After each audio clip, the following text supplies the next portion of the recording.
We're happy to see these people. See, with my beard, it's hard It's to see broadcasting. me. All right, now I need another browser tab so that I can keep an eye on the chat. So let's go to facebook.com and Technorama Podcast. I wish there was a way to mute this thing as soon as you go into the video. I don't get this sometimes, I swear. More videos. There we are. Hey, you're looking good tonight. You're right. The camera does add 10 pounds. Right. All right, let's expand this out and hear that maniacal laugh one more time.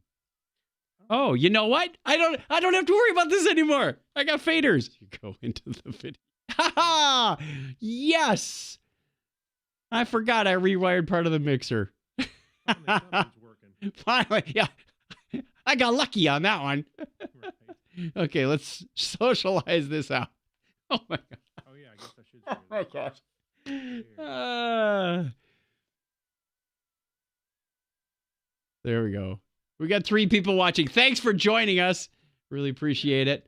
I am also going to bring up another tab here for YouTube Studio, but I think I need to do that as the Technorama account. So we'll go over to Technorama. Oh, look, there it is. What do you know? Happy day. Keep that down there. And go that one on top, that one on the bottom.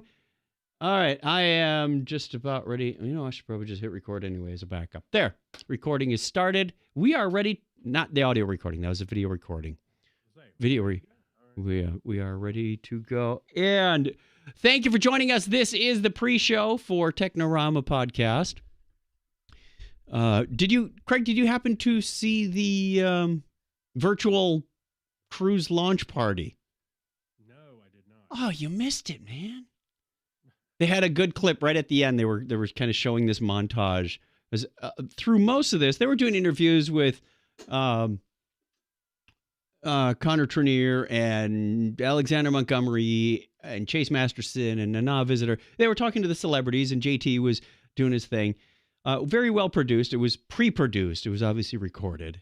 Right. You recognize these things when you do them yourself. Yeah. Well, yeah. Oops, I'm on Service Now side. We got to turn the mic flag. Oh, yeah. Hey, yeah. We're off work time here. Right. We're off the clock. We're off our rockers. What are we? Anyway, at the end, they said, well, here's something to look forward to next year. And they were showing some of they were moving through, here's some of the highlight events of the first cruise. You know, and they had photo signing with William Shatner, and this happened and that happened, and this was on stage, and these people were singing. And then they went to cruise number 2. They got to cruise number 3, and I think it was 3. Yeah, it was 3, because there was a quick clip of Clinton in the museum. He wasn't a museum piece, but he was in the museum. When we were looking at the costumes. All of us were in there? Yeah, because we were like the first people in there, right? That was kind of cool. Pretty much, yeah. And then on the 4th one, they had a quick clip of me dancing on stage at Chase Masterson's pajama party. Right. And then they had a really good one of the 3 of us. Remember when they were doing the conga line and we sort of made that impromptu limbo? Yeah. He got us on that too. Like, what? Yeah. So that was fun. You brought that up. That just showed up on my memories the other day. Yeah, it's yep. Google Photos and Facebook are going, look what happened a year ago. Like, don't depress me. Well, I had some pictures of people I did not know that came through the first of the conga line. Yeah. And I started thinking I should actually post those in that Trek Cruise Facebook group. And, Yes. Pass it on. But I'm not going next year. You're not. I thought you knew that. Oh, I knew you weren't. You were thinking about it, but you were waiting on it because you weren't going if it was this week. No, we backed out. Why? Well, we didn't know what was going on, and we ended up getting a mountain house. So. Oh, well, the mountain house could have waited. Yeah. So. Actually, we're thinking about getting something up in Flagstaff now. We kind of got an idea too. Hey, by the way, John Miller Jr. says he cannot hear me. John, I can hear you. Okay, say something. Blah blah blah. Oh, you know why? It's No, it's not the faders. Wait, why is Zoom? Hold on. All right. So, where are you coming in from? Zoom audio settings, microphone, speaker. All right. Oh, you know what? Hang on. You're coming in from iMac Pro, but iMac Pro doesn't route back out to iMac Pro. Oh, you know what? I do need to do that. I need to mute that. Wow, your Change mouse is off. It's funny. change this to not speaker there. I need speaker as external headphones. Then bring this up. Now try. All right. Is that any better? It's better. The Better. audio quality changed a little bit because the EQ is different on these channels. But let's give it another test. All right. Can you guys hear me? Yes, you're moving the meters when you talk, so we All know they right. can hear. Thank you, John. That would have been not so much fun. Okay. Yeah. I don't have any water, but I'm going to go ahead anyway. So yes, I'm not going on the cruise. I wish I was. I tried to talk Kim into it, but things are a little tight. Not tight, but tight. So Sell some of those options, man. That's what they're for. not now. I can't now. Oh, darn. We're down to $480 a share. What was it when you were hired? Well, the window's closed. Yeah, that's true. Well, it'll be open in 3 months, 2 months. Yeah, it'll be open. Come on, man. Play the game. Play the game. Okay. Let's make sure that your audio is still going to the audio recording. So give me a check real quick. All right. Check. Good thing we checked that because it was not. We need that. Going to the How many times have we recorded the show and had to go back and re-record? That's really loud. Well, one, because we didn't hit record. How many times have I played with this mixer and caused more headaches than we can guarantee? Way too many. Oh, hey, there's somebody watching on YouTube also. 2 somebodies. Thank you. I need some more audio tests from you, Craig. I got to level things out. Okay. I'm just looking over the show notes. There's some good stuff in here. A couple things are probably slightly dated because I put them in last week, but I kept them. So I thought some of them were good to talk about. I really want to fix your EQ. What's up? Put a lot of bass in there and that. Oh, man. That's like flat. What the heck? What? There's no bass in there. Let me bring that up. Just one moment while we do some tweaking here on the equalizer. So EQ, let's bring. I like how, all right, Kim's not here right now. So I got the door open. And of course, none of the cats have been in here until I'm starting to record.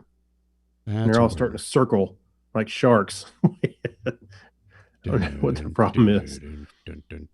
Ooh, that was fun. Oh, that's the cutoff. Let's see how it looked on the other channel.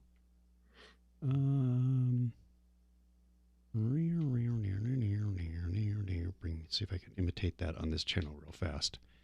This was up, and then that.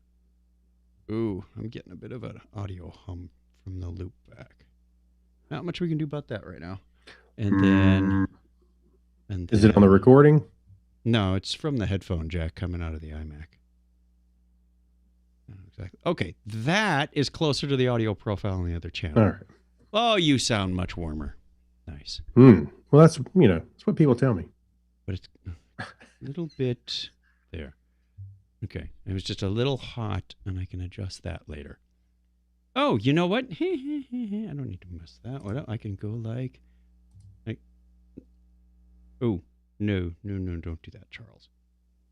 You're bringing in more hum when you do that. Okay. Did you have anything to put in the pass me the remote? Excuse me. Finished watching The Expanse. Didn't we talk about that one a couple weeks ago? No, I hadn't finished by then. You hadn't finished. I think you had a season or 2 left. Yeah, no, I'm done with The Expanse, but you've got 3 here. We'll spread it out. Okay. Then let's get started because it is getting a little late. But thanks for joining us, everybody. We'll get started right now. Turn off that title. So Wirecast title off. And get the music ready. Let's test it real quick.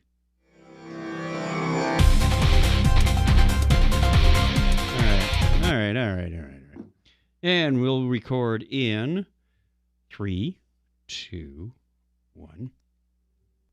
Technorama episode 632, remastered in 4K.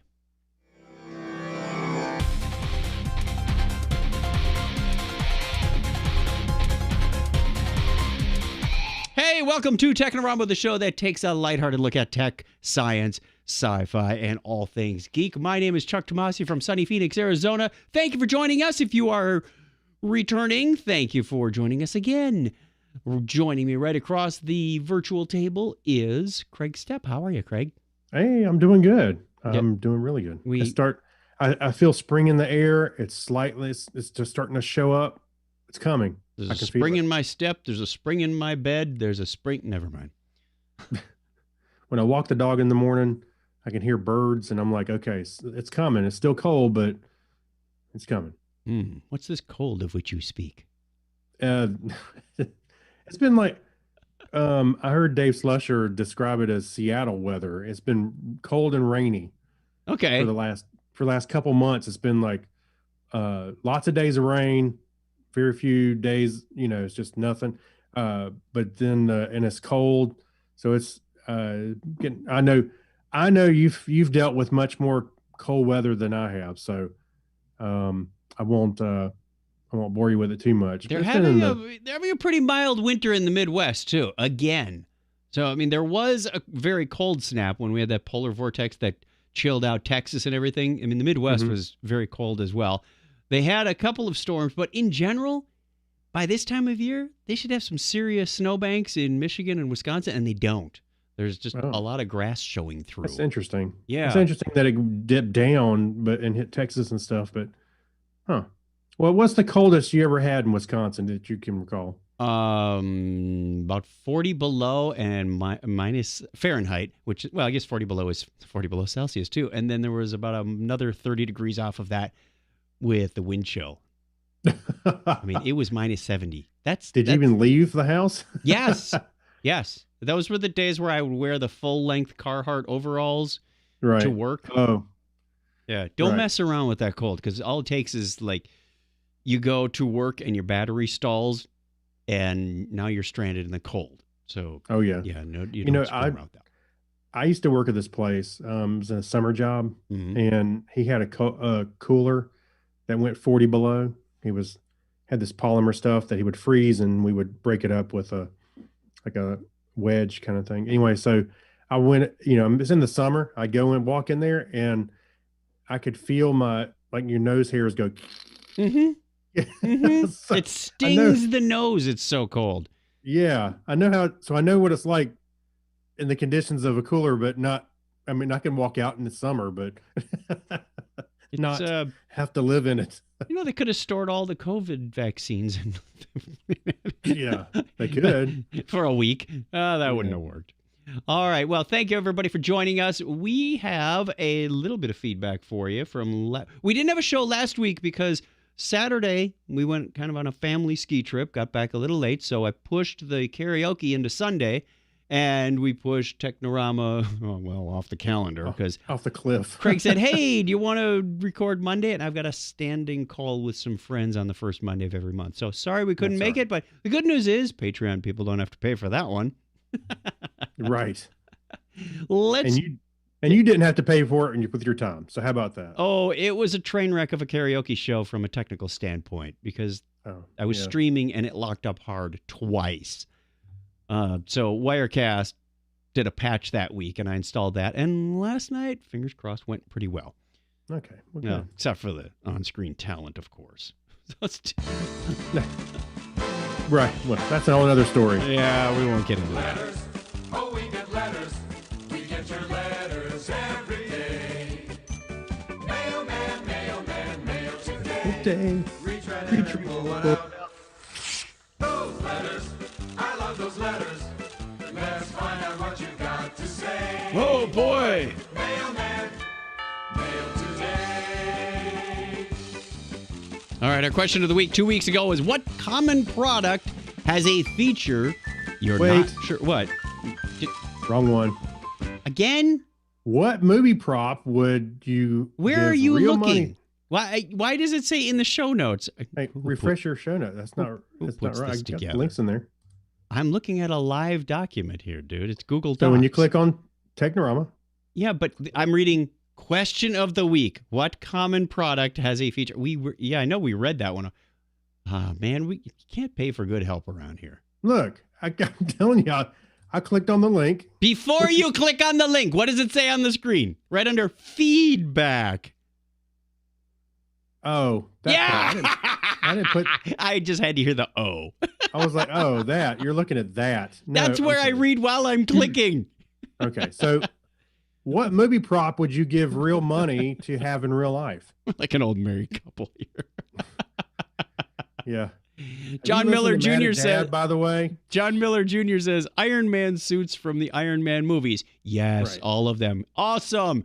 Mike would be a good Robeson one. says, Highlander's sword or the vehicle from Damnation Alley or possibly the glaive from Krull. Oh, that must be Right. that spinny thing that they throw Yep. around. Yep, it was his ninja star. Let's see. John Kratzer says the DeLorean from Back to the Future. That's a pretty easy one. Or how about, what would you do if you had one of the vehicles from Mad Max? You couldn't really drive that down the road. Pull into the parking lot at the grocery store. You know, please pull you over. Hey, Flamethrowers. Is this thing roadworthy? Street legal? Street legal?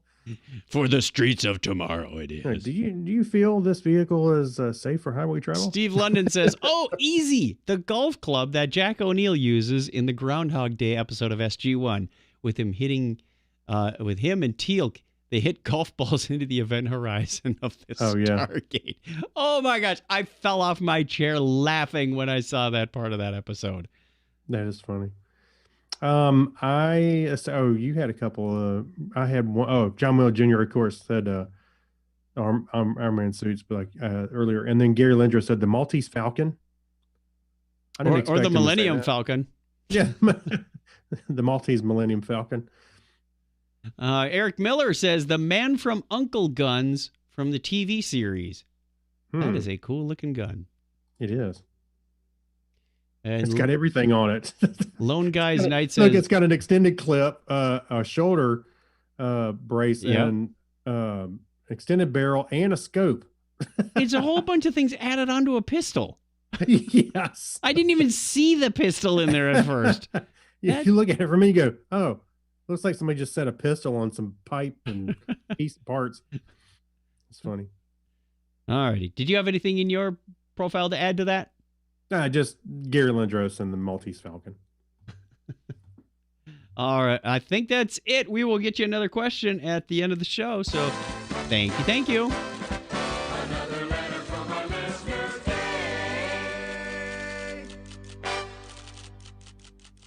And history time. All right.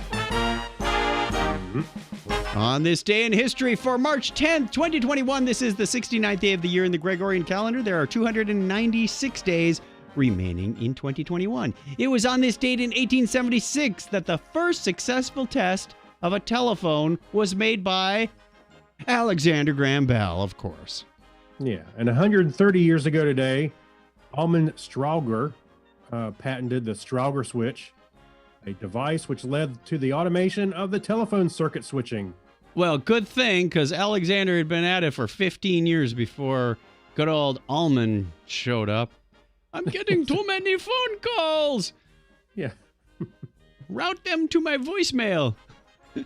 It was on this date in 1977. We jumped from 130 years ago to 1977. Yeah, no. Astronomers discovered the rings of Uranus. Yes. And also on March 10th, 2000, a dot-com bubble peaked with the NASDAQ Composite Stock Index Market Index reaching 5,048,062 cents. Is it cents? You know what it is today? units. It's over 12,000 today. Yes, I'm saying it's over 12,000. Yeah. On March 10th, 2006, the Mars Reconnaissance Orbiter arrived on Mars. And the World Health Organization officially announces the COVID-19 outbreak as a pandemic on this date in 2020. Wow, that's history. It is. We're still living it. Yes, we are. I'm supposed to say who? The World Health Organization. Who? Too soon. Who? Yeah, who? It's too soon. Old joke. Sorry. All right. Happy birthday goes out in this date to German-Dutch alchemist and chemist Johann Rudolf Glauber, born on this date in 1604. And Alfred Peet, Dutch-American businessman, founded Peet's Coffee and Tea, was born on that same date in 1920. You know, I never even thought about that being somebody's name when I passed those places. It's like, You're thinking Pete Moss or something, or I don't know. Maybe it was, Starbuck wasn't named after somebody named Starbuck. was it? No. Not? American physicist and academic Nobel Prize laureate Val Logston Fitch. Oh, he was American, so I don't need an accent. Okay.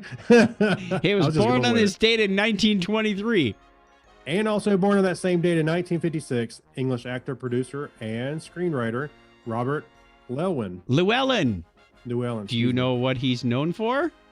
Llewellyn? I had to look. I'm like, this sounds really familiar, so I went and looked. That was Andy's girlfriend on Andy Griffith's show. He was wasn't not the judge or the bailiff on the People's Court. That was Doug Llewellyn.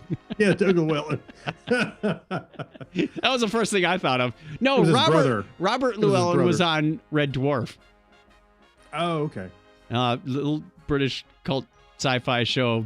Go check it out. I think you can get it on Google Play. Oh, wait. That was Barney's girlfriend. What? Llewellyn. That was Sue Ellen. Yeah. No, Mary. Thelma Lou. It was Thelma Lou. Not Thelma even Lou. close. Me and Thelma Lou are going to Llewellyn. go out to Mount wait, Pilot. that was the Andy's- Waltons. Wow, There you go. just stop. Mary Ellen was the The oldest Walton girl. Flintstones. No. American actress and producer Sharon Stone is 63 today. And born March 10th, 1961, American captain, physician, and astronaut Laurel Clark. Oh man, we just lost somebody off of YouTube from this segment. Like, I'm not listening to this garbage. Listener clicked on the wrong birthdays. channel. We're going to include last week's birthday since we weren't on here. March 7th, Ben Maddox, a.k.a. Captain Root Beer. Also on the 7th, Caleb from Dancing with Elephants. He's probably 30 now, for all we know. Right. He's got his own business and everything, you know. Grandparents. March 8th is Ali Zain Youssef, a.k.a. Super Al, 1394. They should call him Firewire. I was gonna say BJ he's a standard. BJ Kiefer is also on the 8th. The 11th has a couple of birthdays. Andy Helsby and Ken Kitzman. I really need to learn to slow down. Yeah. Johanna Gonzalez, a.k.a. Mighty Joe, is on the 13th. The 14th, don't forget, people, put it on your calendar. March 14th, Pie Day. You should be have a piece of pie. you should be able to remember that. Michelle Lopez, a.k.a. Country Signs. We haven't heard from her in a long time, but we wish her all the happiest of birthdays on the 16th. And if it is your birthday and we didn't get you, well, happy birthday to you. And if you really want to be part of the fun, let me get to Wirecast titles. Birthday. There we go. ChuckChat.com/wiki or ChuckChat.com/birthday. Get your name on there. We'll give you a shout out at the appropriate time of year. Some people even put their kids and their spouses and their friends, dogs, neighbor. It's up to you what you want to put on there. We'll give you a shout out regardless. I think I even have one in there for my old dead iPod. Yeah, you do. It comes up every once in a while. Look forward to seeing you on that. All right, before the band can get out of here, we're going to boot them out of here. Hit abort on that. And that means it's finally time for the news. How are we doing on time? Oh, we are just cruising through this show. All right. Having a Yeah, blast. everybody's got a sigh of relief. Oh, they'll be done soon. And they're listening on double speed. Yeah, that's right. News and weather, everyone. Well, it's kind of like weather. Why don't you take the first story? Yeah, and this was kind of interesting. You know, the Mars rover just landed, Perseverance landed just a couple weeks ago, and everybody saw the picture of the parachute. Well, there's a story behind that parachute. And the huge parachute used by NASA's Perseverance rover to land on Mars contained a secret message thanks to a Yes. puzzle lover on the spacecraft team. Yes. Do tell, So- do tell. I heard this. I was listening to Tech Stuff with Jonathan Strickland. Oh, okay. Oh crap! He beat us to it. Well, of course. The wheels also have that Morse code message. I think they say JPL. The parachute had a message. There was some other message on this thing that was encoded. But tell about the parachute.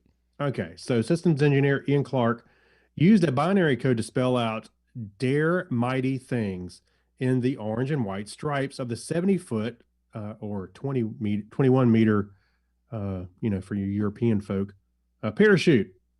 He also included the GPS coordinates for the mission's headquarters at the GPL, the GPL in Pasadena, California. So if you had no idea, you can go directly there by putting them in your Google Maps.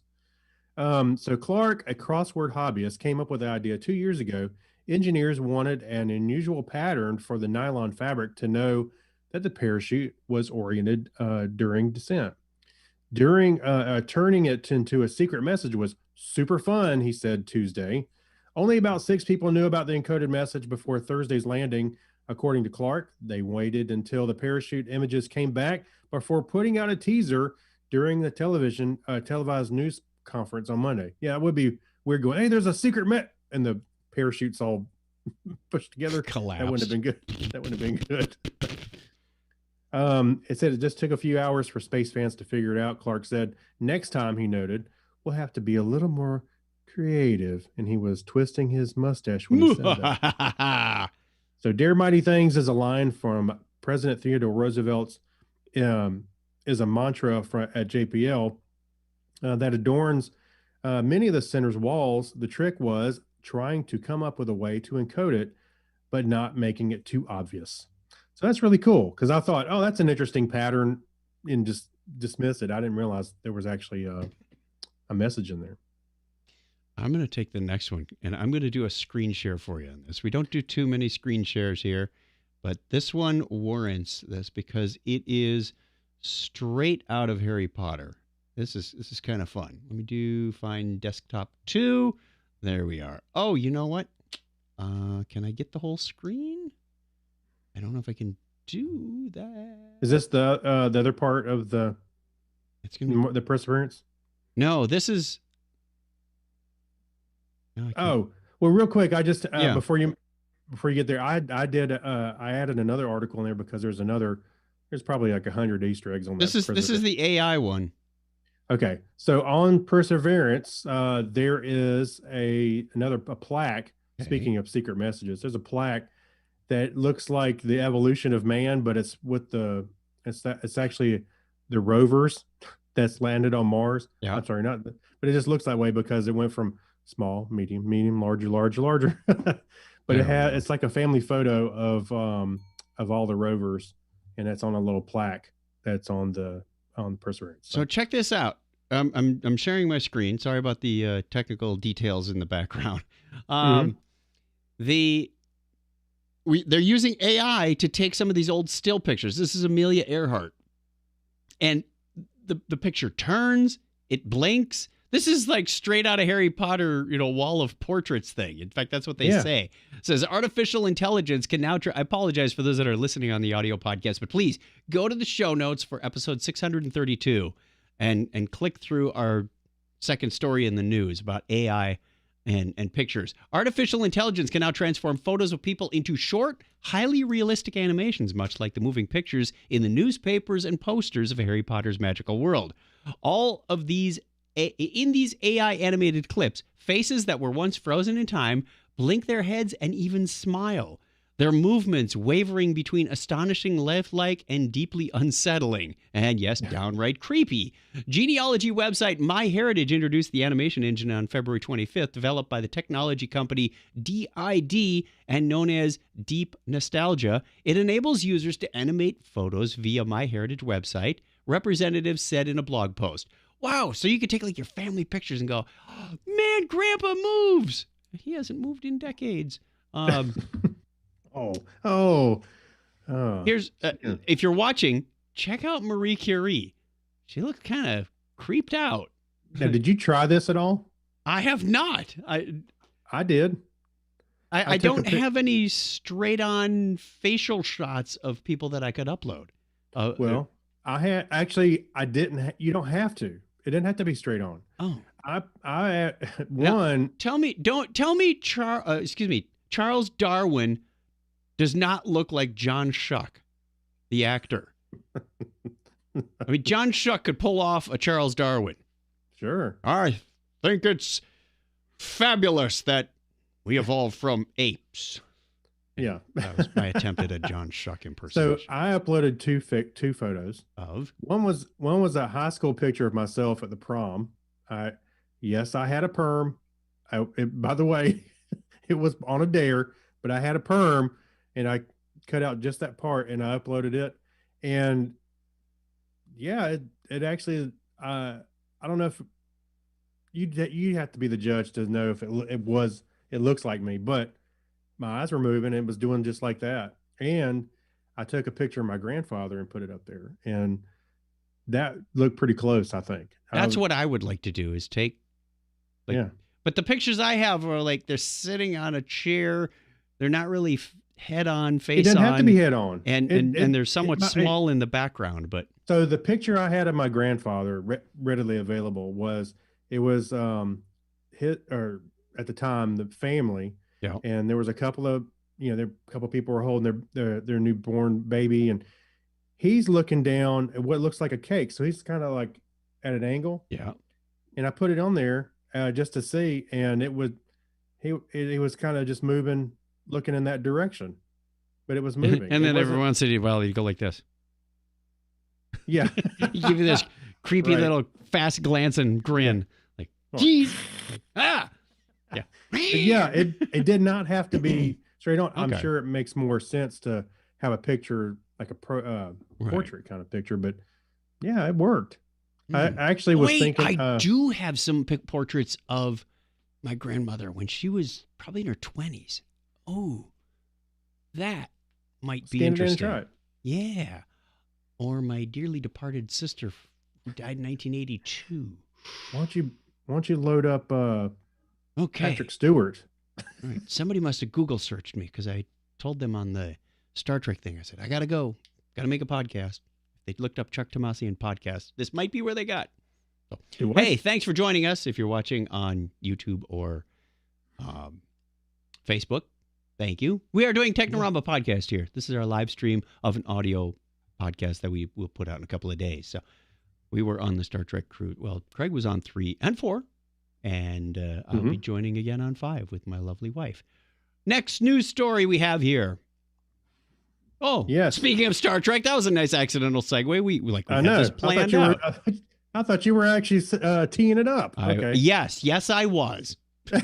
Okay. That's how this podcast go. Everything is an accident. Right. So warp drive is no longer science fiction. The physics of faster than light travel are actually coming to a starship near you. Okay, maybe. Read on, says the skeptic.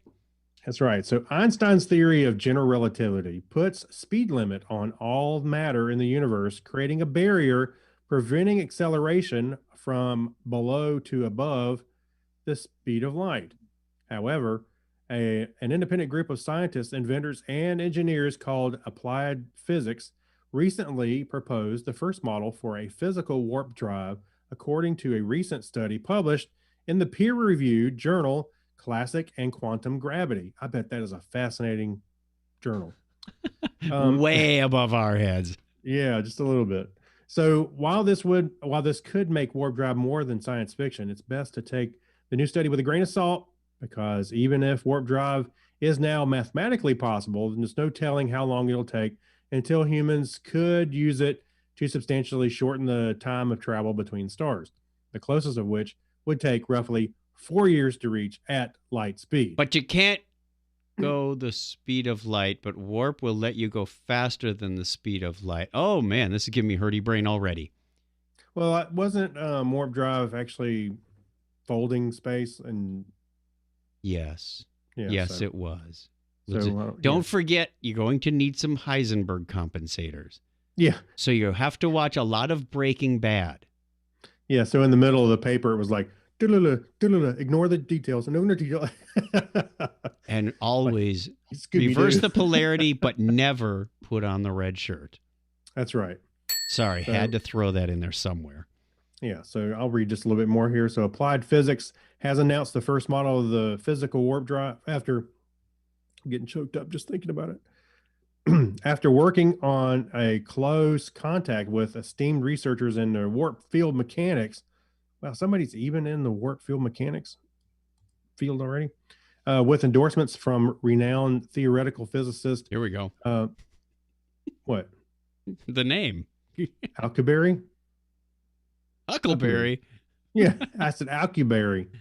Miguel Alcubierre, whose warp drive engine model served as a basis for this research.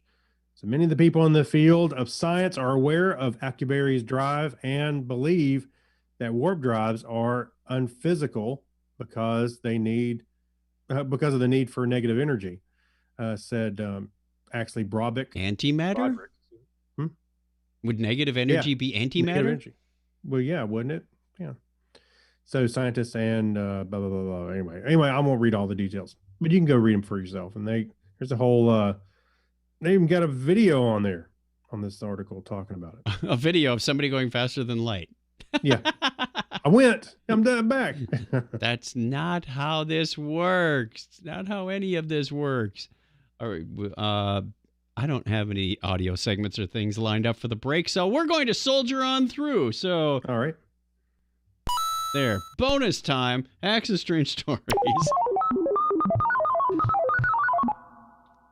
The Ready Model 100 is a Raspberry Pi enclosure for cyberpunk enthusiasts. And if we go over to Engadget.com, they tell us that thanks to their diminutive size and low power consumption, single board computers like the Raspberry Pi can come in all shapes and sizes. We've seen DIY enthusiasts like Guy DuPont put a $10 Raspberry Pi Zero W into the shell of a 2004 iPod Classic to create a device that can access Spotify. We covered that on this show. Yes, we did. But few are as cool as the recent Kickstarter project we spotted from a Toronto-based company called Ready Computer Corporation. It's Ready exclamation. Not Ready question mark. Ready. Well, I think the no, it was an Arduino. I think it was an Arduino Nano that was in the smart glasses, was it not? The sunglasses that the guy in was it Gilbert? Made? Yeah, the kid in Gilbert made. That was a long time ago. I don't remember. Yeah, something like that. Yes, I think it was. Okay. The company's Ready Model 100, essentially a case for your single board computer that includes a mechanical keyboard, stereo speakers, a touchscreen display, and enough I/O ports to connect almost anything you need. The enclosure allows you to fit in an SBC that's about the size of a 4x4 Intel NUC board. Oh, and you can carry it around with a guitar strap, which makes you look cool for having a nerd thing on. Let's see. Basically, it allows you to build the cyber deck of your dreams. The Ready Model 100 comes in two main SKUs. There's a bare bones Pro model, priced at about $237, I'm assuming US, that will ship without an SBC. What's an SBC? I'm not sure what they're referring to. I don't know either. But this thing's got like antenna ports and inputs and okay. It says it will ship without an SBC or keyboard. I'm not sure if that's related. I don't know. Maybe the screen. Meanwhile, the $395 Neo model includes everything you need to start using the device out of the box. You can also buy the Neo without an SBC if you already have one lying around. If I have an SBC lying around here, someone better tell me about it.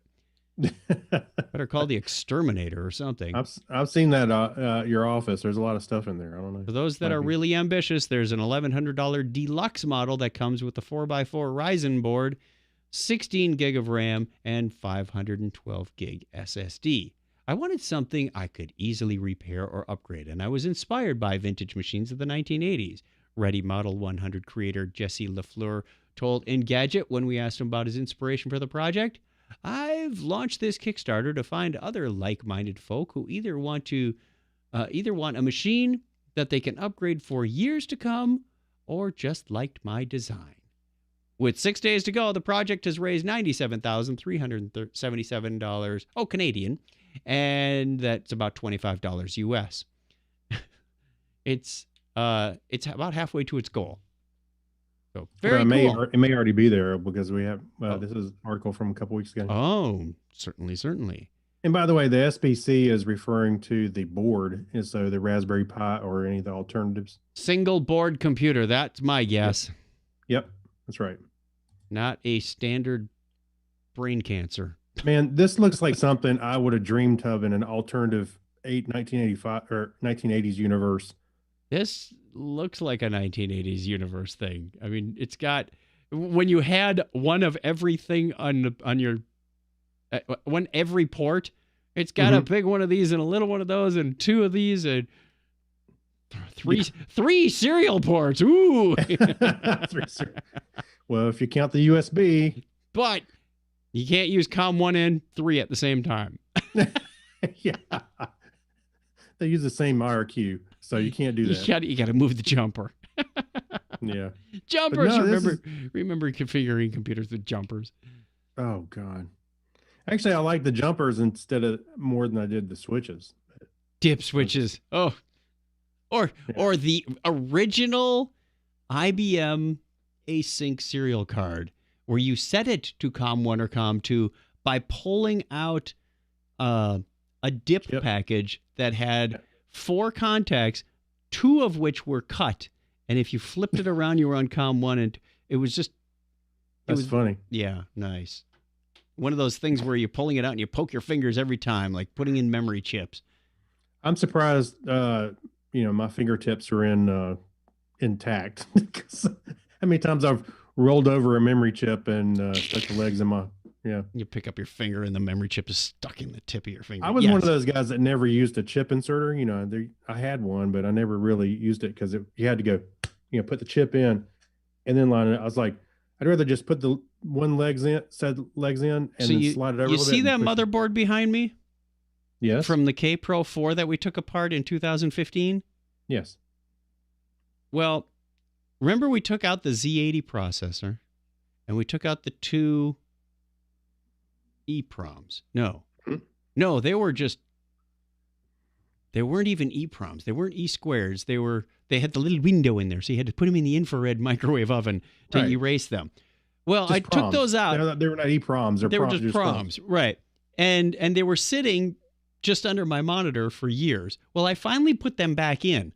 Only you can't see it on camera, but if you were to look close, the blood, the 2 PROMs are not all the way in. They're sort of, yeah. The legs are sort of sticking out.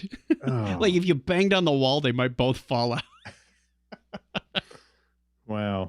That's a little out of practice, huh? I just don't want to poke my fingers one more time at my age. If you wanted to kill half of the IT population in the 80s, you probably could have laced the tips with poison. Yeah. Oh no, I gotta go get another tetanus shot. Right. How'd he die? Installing memory. Yeah, installing memory. Doing a 512K upgrade. Yeah, right. That's funny. Oh, this is a cool little device, though. I wonder what you would really use it for. Since, I've got a tablet over there. It's, I'm trying to figure out what I would do with this thing. If I was going to spend $1,100 on the deluxe model, what do you do with it? You didn't really give a good use case for this. What problem does this solve? Well, for a long time, the Tandy Model 100s, it would look similar in design, where it was as a keyboard and with the LCD screen all kind of built in. A lot of people were using those for a long time because one, it would run on AA batteries, and journalists could use it in the field and type up a story on it. Yeah. And then phone it in because it had a modem in it. That was useful, but of course you can do that on your phone nowadays. So I don't even know why, other than just doing it, I can appreciate somebody doing this though. So I think we told the story of one of my most interesting tech visits when I was a repair guy at the Computerland store back in the 80s, where I went out to the Grand Island in Munising, Michigan, and the guy was on the lighthouse that was like a couple hundred feet above the water, and all you could see was in front of you was about 130 miles of Lake Superior. Right. And I repaired his compact power supply on the compact portable because those things were notorious for breaking. I was just talking to Scott Reynolds yesterday. I said, how many power supplies did we replace on those things? Must have been a lot because we always had one in stock. Anyway, Yeah. my dad sent me an article a couple of weeks ago. They had a write-up of this guy. He has been living there for something like close to 60 years now. It's ridiculous. At the lighthouse? Yes. Okay. And I remembered he was from MIT, and he'd spend his family. This place has been in his family for something like 130 years. Wow. Wow. I mean, it was one of those things like my dad sees this article in the paper, goes, "Hey, I thought you might want to read this because you did that one service call out there one time." Yeah. Good memory. Was that the guy you knew? You worked for? Or you did repaired his computer? Yeah. Same guy. Oh, okay. Okay. I didn't realize. I thought he'd been there, maybe 2 or 3 summers as just like a lark. No, man. He's like, this is his place. That's funny. I just watched the movie The Lighthouse. I don't know if you've seen it. No. That didn't end well. I hope he's having a better time than those guys. Oh yeah, this guy and his wife, they're terrific. I should pay him a visit. And go, you see what happens 30 some odd years later. I came back to fix your computer again. Are you still using that compact portable? Jeez, how's that buddy. power supply holding out? Here, have a MacBook Pro. Hey, he probably went over to the shore and went, and chucked it out in the water. Yeah, that's eco-friendly. Yeah. Oh, The yeah. That would be CRT. like a shot put, wouldn't it? That thing was heavy. Anyway, shall we do the Remember When? Why not? Let's move on. Yeah. Okay, in the Remember When segment, you want the first story? Because you're a Knight Rider fan. Yes, and I'm gonna pull this up right now. Take it away. So this is more of a video, but I'll read the article that goes along with this. So I love watching you do the shot put thing on the other screen with the delayed reaction. By the way. And now I get to watch it again in 30 seconds. Yeah. Thanks. So movie and TV shows have helped introduce millions to the automobile. However, after the curtain closes on a production wraps, the iconic vehicles are often stored away, sold, or destroyed, leaving hardcore fans to play detective and tracking them down. A group of Knight Riders, historians, there's 2 plurals in there, have been searching for the show's on-screen stars. Recently found the Flag mobile unit, a GMC General Semi, and Kit's mobile garage, abandoned in Idaho. If you remember, that's the big semi that they would drive in. To go get repairs and whatnot. Of course, it did look a lot bigger on the inside than it did. It was a TARDIS. It was a TARDIS. So it took the organization years to track it down, obtaining an outdated mainframe from Vista Group, a company that provided vehicles to TV and movie studios. According to the video, not even professional data recovery services could help retrieve the mainframe data because it was so old. They had to bring it to the Computer History Museum in Mountain View. They can fix anything. They could probably have replacement parts there. But anyway, on the machine was year information, make, model, VINs, all that stuff for all those movie cars, and what movie productions the vehicles appeared in. However, after some unconventional workarounds, the group obtained nearly all of the data, including that of the GMC General that appeared in Knight Rider and other productions. So the detective work helped find the owner in late 2019. The group made an unannounced visit to the owner who had parked it. It racked up 230,000 miles, hauling produce after its 15 minutes of fame was up. Oh, like so many actors. Yeah, he washed out and hauling produce. What? Yeah, they're going to do like the VH1. Let's find him now. Where is the general today? So they, after a close inspection, they found the VIN was matching one on the mainframe, and a studio tag sticker was similar to tags found on the on-screen Knight Rider vehicle. On vehicles, the other cars, the tags were similar. Yeah. It was like on the dash and stuff. Knight Rider historians found the cab was painted blue, missing its fake sleeper. There was a sleeper cabin that was fake. Made it look bigger on the show, I guess.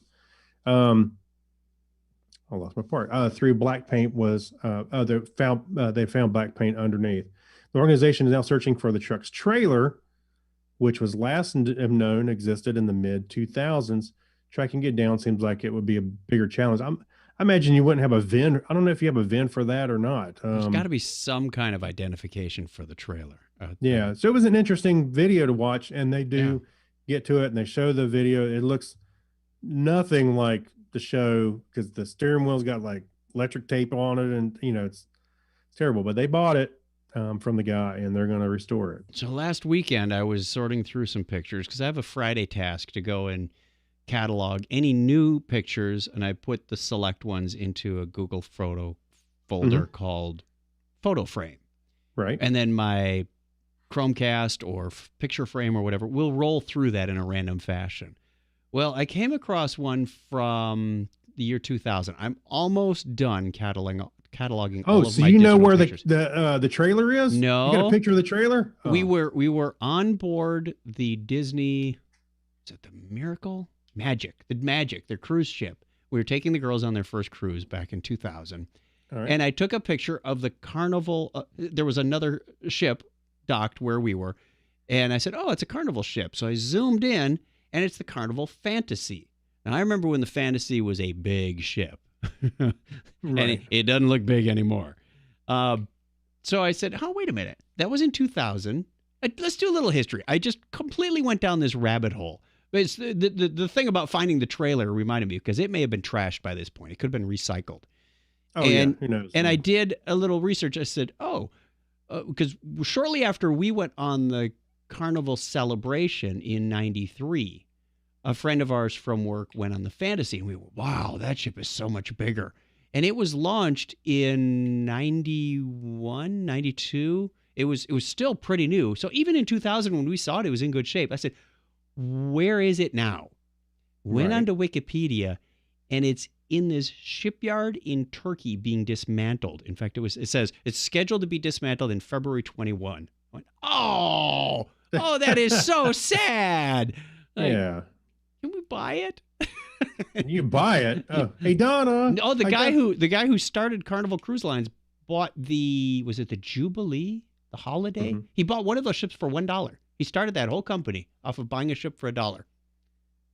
Now, obviously, if you bought a ship today, it would cost probably more than $1, and a bunch of dollars.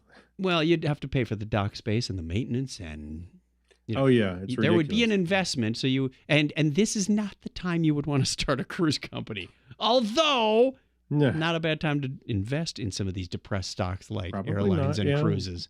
So things are turning around slowly. So hey. We'll talk about that on the Patreon show. I've got. Oh, will we now? Okay. I've got a topic for you. A bit of a rant, but it's some good news that is light at the end of the tunnel. All right. Next story in Remember When. Wow, we got 3 Remember Whens. I'm going to have our time remembering all of this. Hey, okay. Buck Rogers has been one of the most enduring science fiction classics in American history since its debut in Amazing Stories, Volume 3, Number 5, in 1928. Wow. Gil Gerard looks good for his age, doesn't he? He wasn't the original Buck Rogers. He was on TV. He was. But from those pulp origins, it spread to become a popular favorite across media, including comic strips, film, television, and much more. The internet web things. Legendary artist Frank Frazetta created 8 Buck Rogers covers for the long-running comic book series Famous Funnies in 1953 and 54, whose publisher infamously rejected a 9th cover for being too violent. This became the cover of Weird Science Fantasy number 29 from EC Comics in 1955, which have become highly influential in their own right. 6 of the Frazetta Buck Rogers cover issues are available today in today's session of the Sunday and Monday Comics Animation, Video Games, and Art Weekly online auction. That just rolls off the tongue, doesn't it? No, they need to work on that name. It's actually, let me clarify that. It's Sunday and Monday Comics, Animation, Video Games, and Art Weekly online auction 122108. Oh, okay. That clears it up. Okay. As recently discussed, Buck Rogers was a formative influence on figures ranging from Star Trek creator Gene Roddenberry to Superman creators Jerry Spiegel and Joe Shuster. But the combination of Frazetta and Buck Rogers had a special magic of its own, according to Star Wars creator George Lucas. Let me read this quote to you real quick. When George Lucas came out to visit, he told me that my famous Funnies covers had been one of the inspirations for Star Wars, Frazetta relates, which I thought was a pretty sweet thing to say. Fans were disappointed when they learned Frank had turned down Lucas's offer to paint the cover for a Star Wars novelization, and mystified when his advertisements for a derivative Battlestar Galactica began to appear in a weekly TV guide. The simple answer, Frazetta explains, is that I got to paint what I wanted, and I retained my originals and my copyrights. Take that, George. Right. I wouldn't have been able to keep either if I had taken the Star Wars job, and I would have not had as much of a creative freedom. That would have been a step backward for me. So, ha ha ha. Well, I would argue that Ralph McQuarrie did a fantastic job with some of the concept art for Star Wars and Yes, all this stuff. So I don't think it was a loss, but everybody, it sounds like everybody won. Ralph got a job. Frank kept his art, and George Lucas went to the bank with it all. So yeah, who won? Who really won? Yeah, I included this not just because of the Star Wars, but I love Frank Franzetta's art, especially his fantasy art. I've been fascinated by that for years.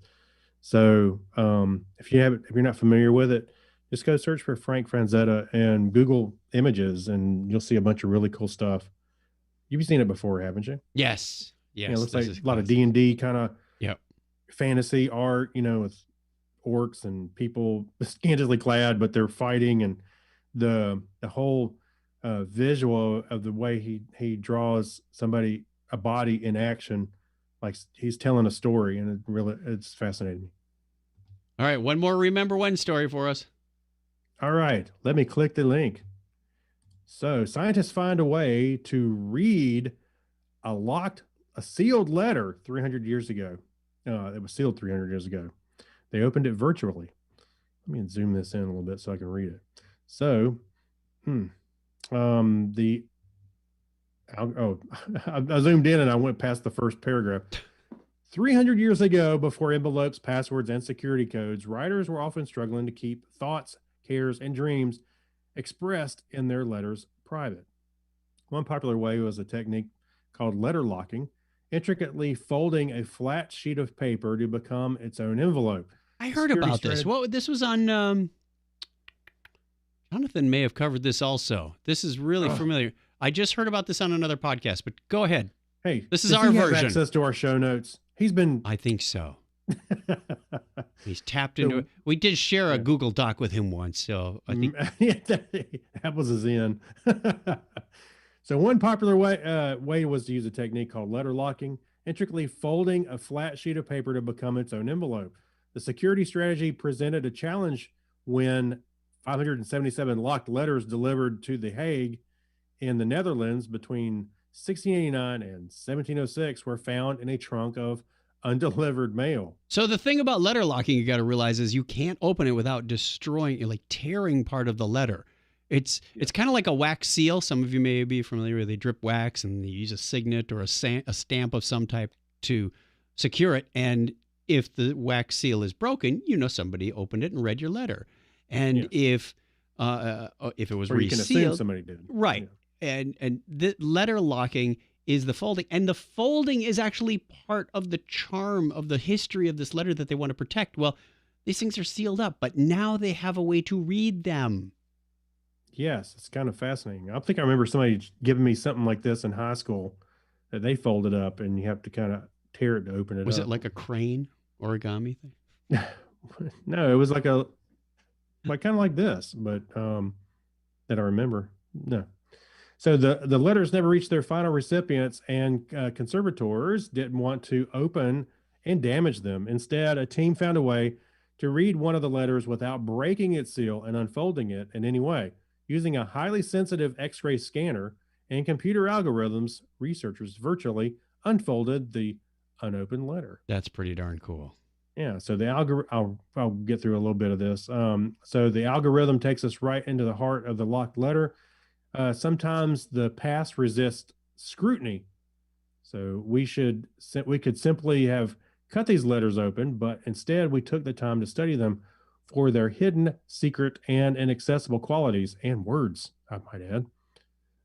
We've learned that letters can be a lot more revealing than when they are left unopened. Okay. So anyway, there's a little more to it, and they go into what the letter said. Well, they have a sample of what one of them said too. Dear Sir and Cousin, it has been a few weeks since I wrote to you in order to ask you to have drawn up for me a legalized excerpt of the death of Sir Daniel Lepere, which took place in The Hague in the month of December 1695. Holy smokes! This is either a really late letter or a really old letter. Well, it was never delivered. Okay. Well, they better get on that. Without hearing from me. Well, it's no reason he didn't hear from me. This thing got lost and it's locked in a trunk. Yeah. You've been hacked, buddy. This is F.G. I'm assuming that's a profanity they edited out for this. I'm writing. I am writing to you a second time, which didn't go through, in order to remind. Wow, there was a relationship that really went awry here on this because of this. Yeah. Someone's been stealing your mail, buddy. Second time, to remind you of the pains that I took on your behalf. It is important to me to have this extract. You will do me a great pleasure to procure it for me, to send me at the same time news of your health, of all the family. Okay, well, this dude really had a falling out. Go past the picture. It's just one little more quote. Oh. I also pray that God maintains you in his sainted graces and covers you with the blessings necessary to your salvation. Nothing more from the time being, except that I pray you to believe that I am completely, Sir and Cousin, your most humble and very obedient service, Jacques Senoc. Okay. I think that's a fake name. It is me, Black Jacques Chirac. Okay. So that's pretty cool. I like the way they wrote it. And there's the picture of the letter kind of splayed out. They wrote such cool letters. Not like today. Now they can go back and man. They can go back and scan the Shroud of Turin, and we can all talk about that more. I think they already unfolded that. Yeah, it was locked. All right. And was that it for the history? Yes. No. Yes. Yeah. That was it. Remember okay. Then when? we go That's on to it. the patrons. We are running a little long, so I'm going to have to make an audible on this one. And when we get to Pass Me the Remote, you can choose one of three. So start thinking, and we'll spread the others around for the next couple of shows. All right. Thank you, patrons, because we don't want to do the show without giving you a huge thank you. You are the people that help finance this show to the nth degree. This show is really brought to you by you. We've got upgrades that happen. We've got hosting costs to deal with. And it's the people that are generous with their $1 a show, or sometimes more, like Alexis Duran and Amber Elstad and Amy Bowen, who was watching. She made a comment just a little while ago. Yep. Avner Braverman, Ben Vaughn, Brian Brown, Chris MC, Dan D. Mancoyer, thank you very much, Danny Mortensen, Dean Jensen, Denise Inglis, Gary Lindros, Harold McKinstry, John Clifford, John Noble, and Yorga Shrawin. Thank you very much, Christina and Kyle Nishioka. Thank you, Leon and Mark and Mike and Chris and Saturday and Steven. Who names their kids Saturday? Well, I guess the Addams family called their daughter Wednesday. Grandpa so Choco does. there's Wednesday on the Addams family. So and Right. Friday was with Robinson Crusoe. All right. Anyway, Stephen Weshy, Steve Therian, Steve Cody, and Steve London. Thank you very much to all of you. If you are so inclined, we would appreciate it greatly if you like this show, you find humor, you find value, you might even learn something from these crazy news stories that we've got about Knight Rider and viruses and who knows what else is happening out there. The Model 100. Patreon.com/Technorama podcast is where you can go and help finance this show because it doesn't happen for free anymore. It hasn't for a while, but thanks to you, we have been in the black. We have been paying the bills for what, the last 4 or 5 years? And we are coming up on skip out. Before that we would skip out before they bring the bill to the dinner table. Right. We were getting a lot of triple past due notice. We're going to cut off your hosting thing. But no, you saved us from the brink of oblivion. And we're coming up on 16 years of doing this show. Man. Yes, I was just thinking about that again today. I was on a Clubhouse chat for some old timers and went, okay, got y'all. Yeah, right. Yeah. That's right. They were actually calling it the OG podcasters from anybody who started in 2005 or 6. And I went, a little bit before you, but that'll work. All right, let's bring down the Imperial March band and pass the remote here. And now the news at 6 with Craig Stepp. Yeah. All right, you get to pick one because we're going to have to move along. We're running late. Actually, I'm going to talk about one. I'm just going to say I did watch Coming to America. Okay. The sequel to Coming to America and from the 80s. I thought that was coming out in the theaters. No, it's on Amazon Prime. Okay. And it was fun. I wouldn't say it was a great movie, but I would say it was fun to watch because I like Arsenio Hall and Eddie Murphy and the whole cast. It was fun. So go check that out. Friday I was I went to get some labs done at the local lab where they draw your blood and whatnot, and they had this TV on there and there was a scroller on the bottom and it said Coming to America. What was it? The producer, or the directors, or the writers, they said, we felt we owed it to Eddie Murphy. Like, what? Like, that sounds really pathetic when you think about it. Yeah, right. So anyway, it's on Amazon Prime. It wasn't a bad movie. I wouldn't say it was. I like the first one much better. I Care a Lot, which is supposed to be a mystery kind of thriller on Netflix with Peter Dinklage. Mm-hmm. He was actually all the actors were fantastic. Peter Dinklage is awesome. He can say so much without even speaking. Just his facial expressions. I love that guy. But it was a pretty good movie. I think the middle part was awesome. The end was kind of, I don't know. I wasn't thrilled with the way it ended. Anyway, the one I'll talk about a little bit more was Crime Scene: The Vanishing at the Cesa Hotel. I think Have you seen this? Yeah, we talked about this a couple of weeks ago. I thought you saw that. I watched it and I can't remember what you said. That's why I put it back in here. So now we get your review. Yes. For the listener that remembers my review. What did you think? It was 4 episodes. It was 4 3 episodes too long. That's exactly what I said. That's what I thought you said. I was even Kim and I, the 2 episodes, they kept rehashing everything. Well, it wasn't so much rehash, it just felt out of order. It's like, well, they would re-say what they said in the previous one. They were stretching it out. And as soon as they got the body, it's like, and what did the coroner say? And what did the coroner say? What did tomorrow? It's like exactly. Tune in 2 more episodes to find out what the coroner says. Like, oh, for crying out loud, that's not the way it goes. And actually, Kim called it. On the 2nd episode, she goes, "I think I know what happened." Well, Donna remembered this from the news story. She goes, "Oh, I'm not going to ruin it for those of you who didn't see it." But she goes, "Is this a story where blah blah blah blah blah?" You're like, you remember that? And then, they like 2 episodes later, they say, and the body was found, blah, blah, blah, blah, blah. I'm like, okay. Yeah. She called that one.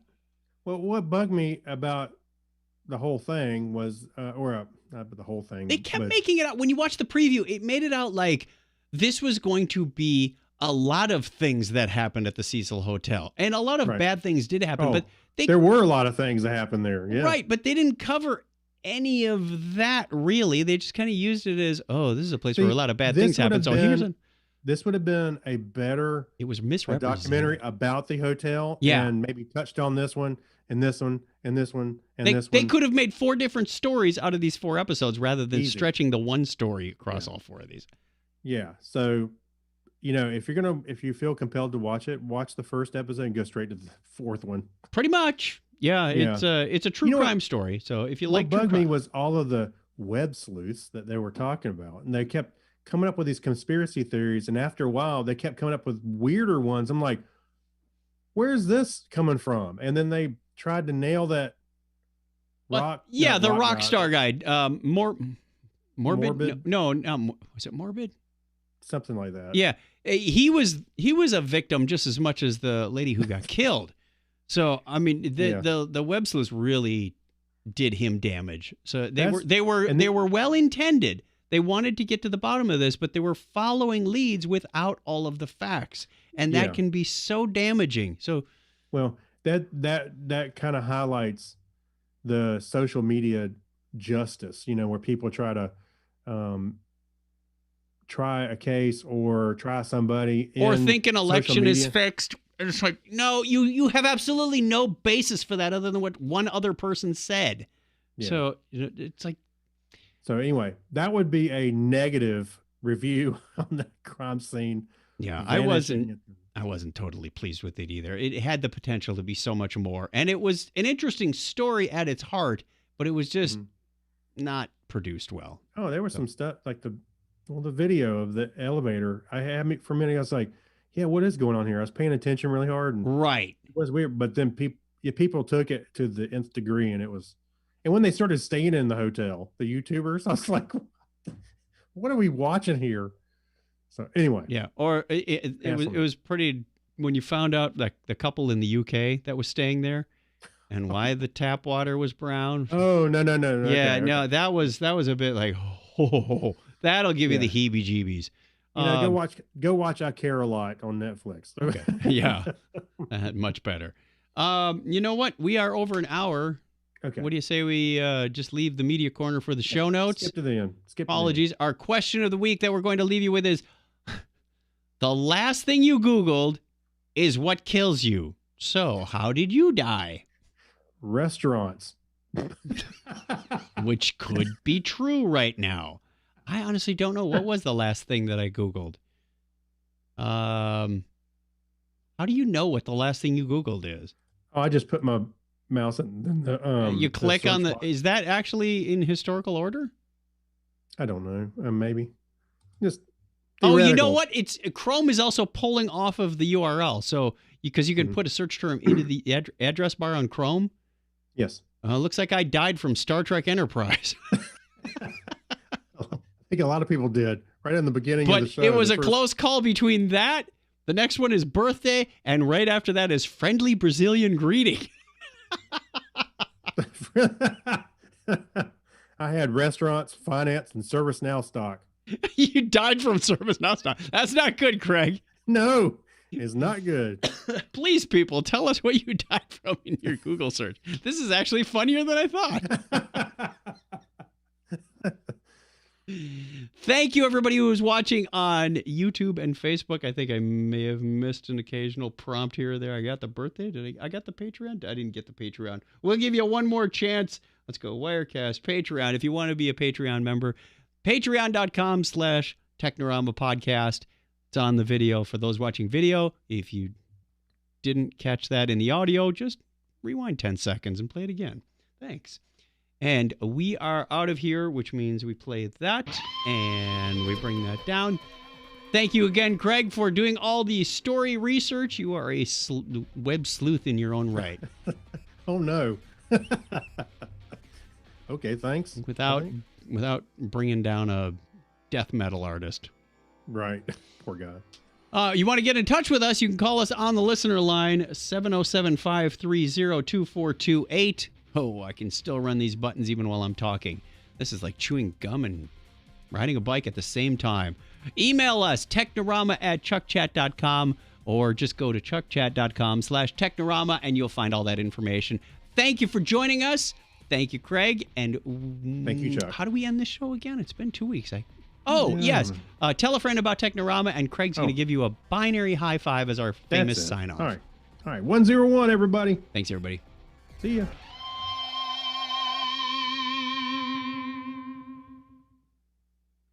Audio recording is stopped. Boy, we have that timed so well you think we put it in post-production, but we don't.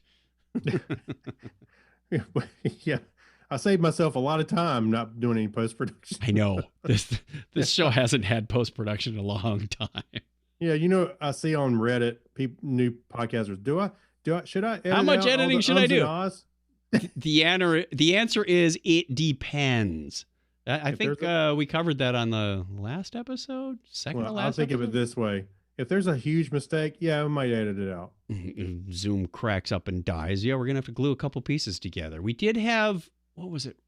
The ending of, it was the episode of The Topic is Trek that you had missed. And Clinton and I were doing something, and I said, no, that didn't work. Let's just re-record that, and I'll glue it together before I send it off to Craig. So, yeah. Hey, there are times. There is one time I remember I went out of my way to keep us when we were on Skype, I think, and Skype dropped, but you were recording your end. I was recording my own end. And you just kind of stitched them together. I stitched it together so you can hear us. I think I put you in the right channel and I was in the left channel, and we're all kind of trying to figure it out, and then we get back together. Let's see if I click this and click that. It's like, oh, where'd he go? Oh, I'm going to restart my computer. Blah, blah, blah. That was fun.